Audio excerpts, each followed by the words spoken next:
साल था 1939। दुनिया भयानक नज़ारों से देख रही थी जब नाजी वर मशीन पूरा यूरोप में फैल रहा था। एक ऐसा कॉन्फ्लिक्ट छिड़ गया जो पूरी दुनिया में फैल गया।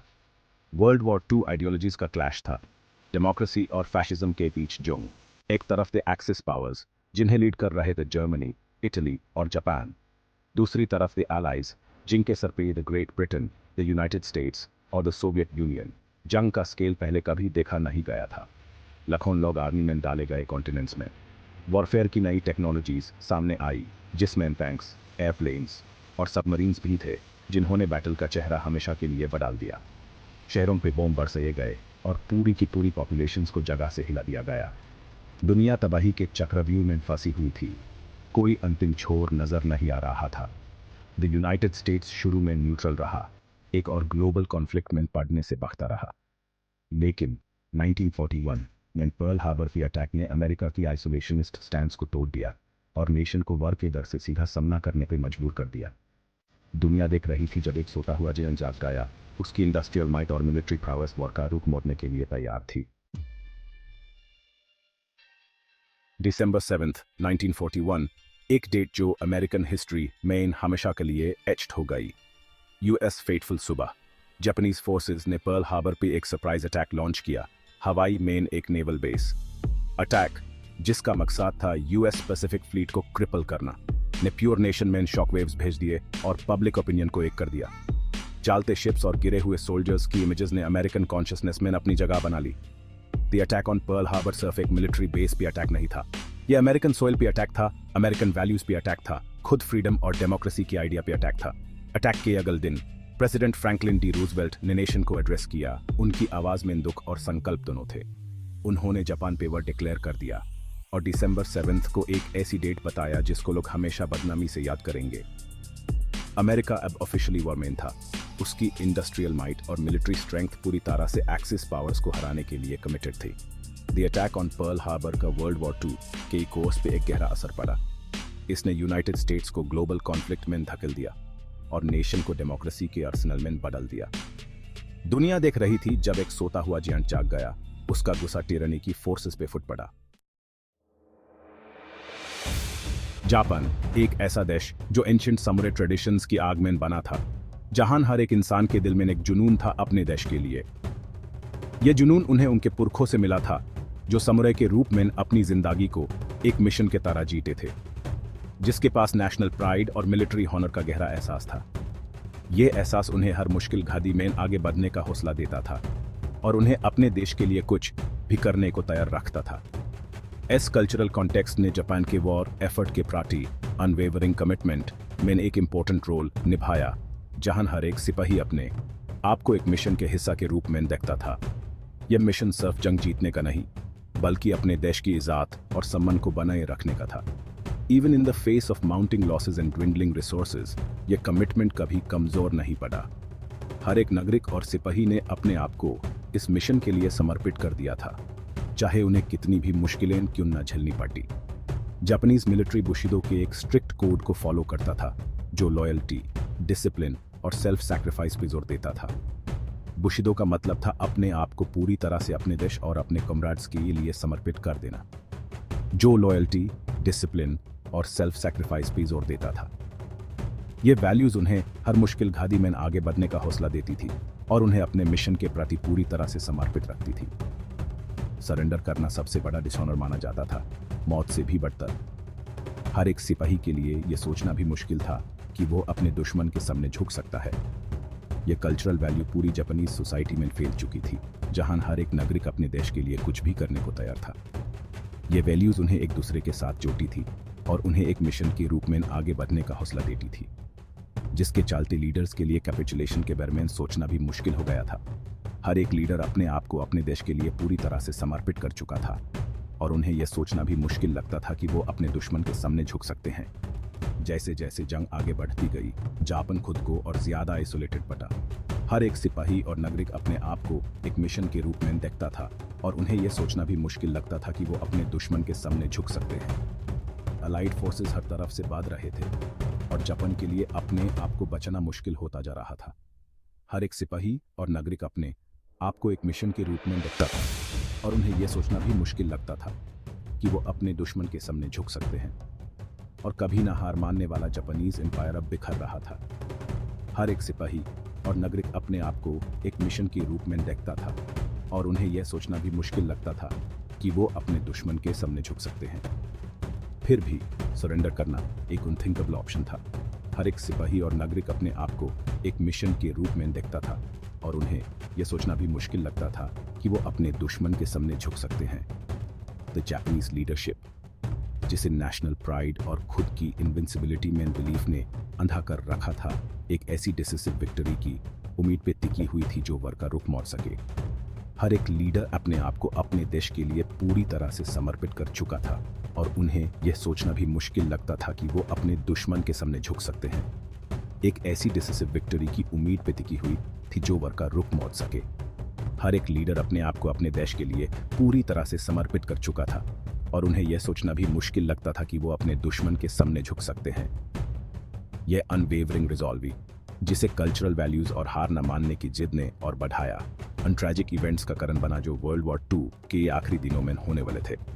हर एक सिपाही और नागरिक अपने आप को एक मिशन के रूप में देखता था और उन्हें यह सोचना भी मुश्किल लगता था कि वो अपने दुश्मन के सामने झुक सकते हैं। उन ट्रैजिक इवेंट्स का कारण बना जो वर्ल्ड वॉर 2 के आखिरी दिनों में होने वाले थे। हर एक सिपाही और नागरिक अपने आप को एक मिशन के रूप में देखता था और उन्हें यह सोचना भी मुश्किल लगता था कि वो अपने दुश्मन के सामने झुक सकते हैं। दुनिया देख रही थी जब जापान एक कोने में खिसकता जा रहा था और हर एक सिपाही और नागरिक अपने आप को एक मिशन के रूप में देखता था और उन्हें यह सोचना भी मुश्किल लगता था कि वो अपने दुश्मन के सामने झुक सकते हैं। आखिरी सांस तक लड़ने के लिए तैयार था, चाहे इसका मतलब उसके अपने देश की बर्बादी ही क्यों ना हो।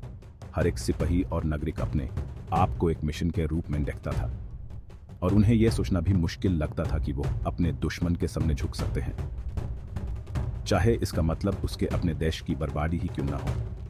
हर एक सिपाही और नागरिक अपने आप को एक मिशन के रूप में देखता था और उन्हें यह सोचना भी मुश्किल लगता था कि वो अपने दुश्मन के सामने झुक सकते हैं। Section 4, the Manhattan project, forging the future, fearing the fire. जब पूरी दुनिया वर्ल्ड वॉर 2 की दहशत में डूबी हुई थी, एक सीक्रेट प्रोजेक्ट चल रहा था। एक ऐसा प्रोजेक्ट जो ह्यूमन हिस्ट्री का रुख हमेशा के लिए बदल देने वाला था।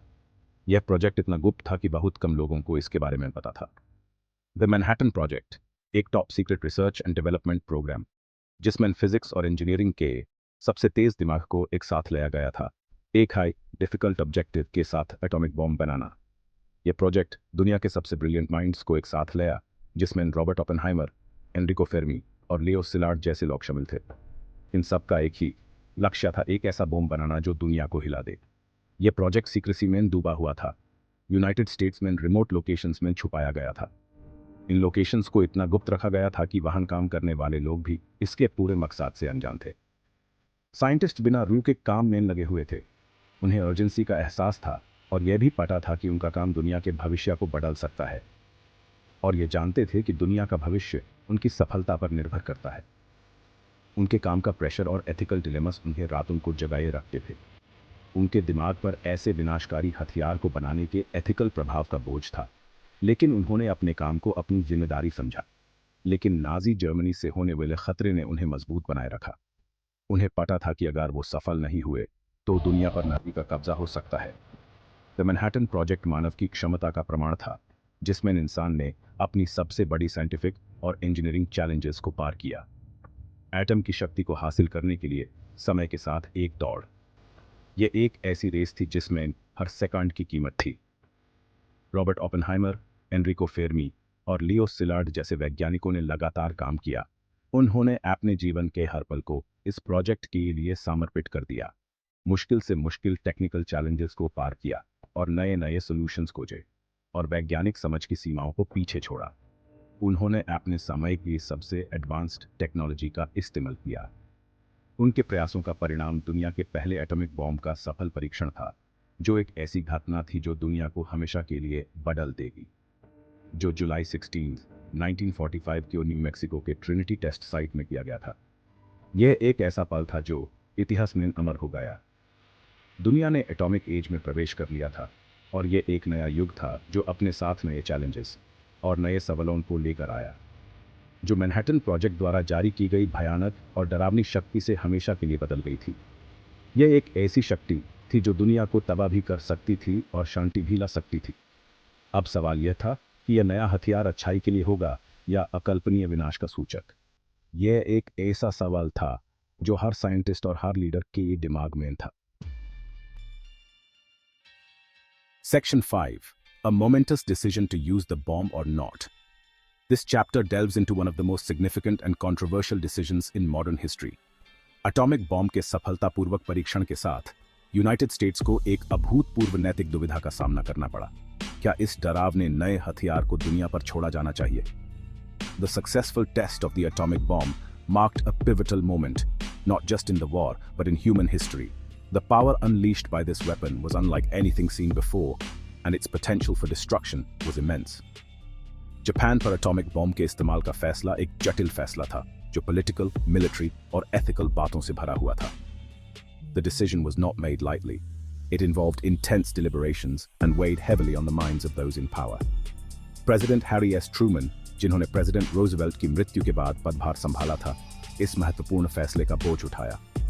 Truman found himself at the helm during a critical juncture, and the responsibility of this decision was immense.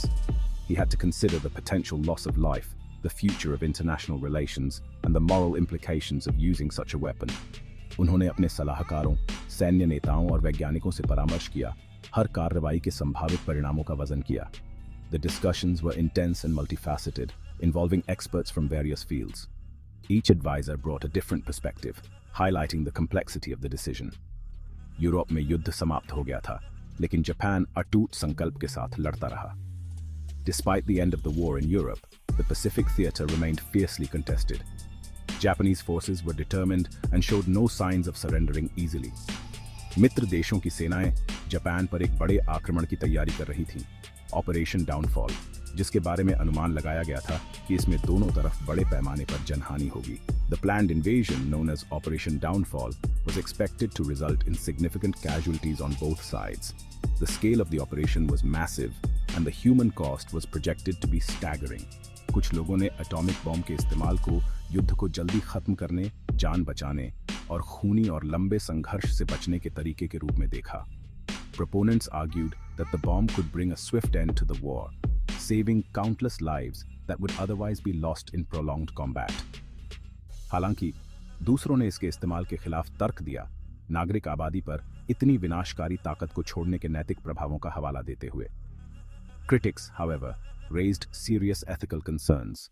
They questioned the morality of unleashing such a devastating force on civilian populations and the long-term consequences of such an action. Atomic bomb के इस्तेमाल का फैसला अंततः इस विश्वास के साथ लिया गया था कि यह लंबे समय में जान बचाएगा, अमेरिकी और जापानी दोनों। The decision to use the atomic bomb was ultimately made with the belief that it would save lives in the long run, both American and Japanese. It was seen as a necessary evil to bring about a quicker end to the conflict. यह एक calculated risk था, एक जुआ था कि इस नए हथियार से पैदा हुई भयावहता जापान को आत्मसमर्पण करने के लिए मजबूर कर देगी और आगे खून खराबे को रोकेगी।